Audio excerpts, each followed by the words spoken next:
The gavel fell. Silence gripped the courtroom. Sean "Diddy" Combs, hip-hop mogul and icon, heard the words that echoed the fall from grace he was experiencing. Bail denied. Judge Ramon Reyes Jr.'s decision sent shockwaves through the packed courtroom. Diddy, facing a slew of charges including racketeering and sex trafficking, would remain behind bars. The weight of the allegations pressed down on the once untouchable superstar. His face, a mask of disbelief and despair, reflected the gravity of the situation. This wasn't a music video, a carefully crafted image. This was reality, stark and unforgiving. The courtroom buzzed as journalists scribbled furiously, the air thick with anticipation. The prosecution, their case meticulously built, had successfully argued that Diddy posed a significant flight risk. His vast wealth, international connections, and the potential for a lengthy prison sentence painted a picture of a man with the means and motive to disappear. Diddy's legal team, a formidable force in their own right, seemed blindsided by the judge's decision. Their arguments, focused on their client's lack of prior convictions and his deep ties to the community, had fallen on deaf ears. This wasn't just a legal battle, it was a battle for public opinion. Diddy, a master of branding and image control, found himself on unfamiliar ground. The narrative, once carefully curated, was spiraling out of control. The allegations against him, detailed and disturbing, struck at the heart of his carefully constructed persona. The man who once exuded confidence and charisma now appeared vulnerable, his future hanging precariously in the balance. The prosecution's case, like a meticulously woven tapestry, revealed a dark underbelly to Diddy's glamorous world.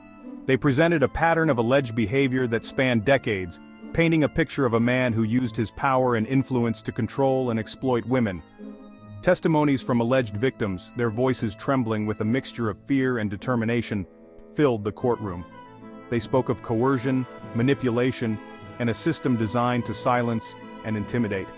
One alleged victim, her voice barely a whisper, recounted an incident at a lavish party hosted by Diddy. She described being offered a drink, her memory blurring after the first sip. The next morning she woke up in a strange room, her body aching, a sense of dread washing over her. Another woman, her voice stronger, spoke of being lured into Diddy's inner circle with promises of fame and fortune.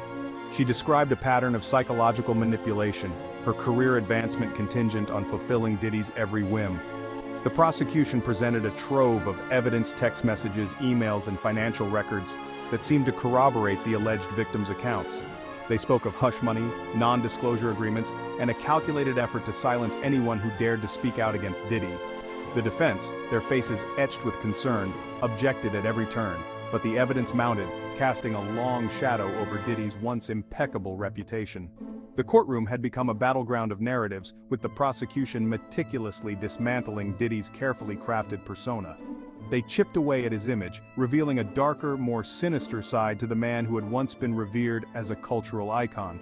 The allegations, if true, painted a picture of a predator who operated with impunity, his wealth and status shielding him from accountability. Diddy's legal team, a powerhouse of legal minds, mounted a vigorous defense. They characterized the prosecution's case as a witch hunt, fueled by opportunism and a thirst for fame. They argued that the alleged victims were not credible, their stories riddled with inconsistencies and driven by a desire for financial gain. Each piece of evidence presented by the prosecution was scrutinized, dissected, and countered with alternative explanations. Diddy's lead attorney, known for her sharp wit and ability to sway juries, launched into a passionate defense of her client. She spoke of his character, his generosity, and his unwavering commitment to his community. She painted a picture of a man who was deeply flawed, perhaps even reckless at times, but incapable of the heinous acts he was being accused of. She reminded the court of Diddy's entrepreneurial spirit, his philanthropic endeavors, and his impact on the music industry. The defense called character witnesses to the stand longtime friends, business associates, and fellow artists who all testified to Diddy's integrity and kindness. They spoke of his loyalty, his infectious energy, and his unwavering support for those he loved. They painted a picture of a man who was deeply respected and admired, a stark contrast to the monster the prosecution was attempting to portray. The courtroom became a stage for a high-stakes drama, a battle between two competing narratives. The prosecution presented a case built on a foundation of alleged abuse and manipulation. while the defense fought tooth and nail to salvage the reputation of a man who had achieved extraordinary success but now found himself teetering on the brink of ruin. In recent developments, there have been growing concerns about potential witness tampering. Authorities are closely monitoring the situation to ensure the integrity of the investigation.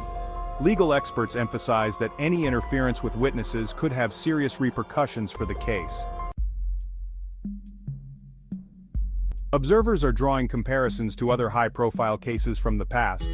Some see parallels in the media coverage and public interest, while others caution against making direct comparisons.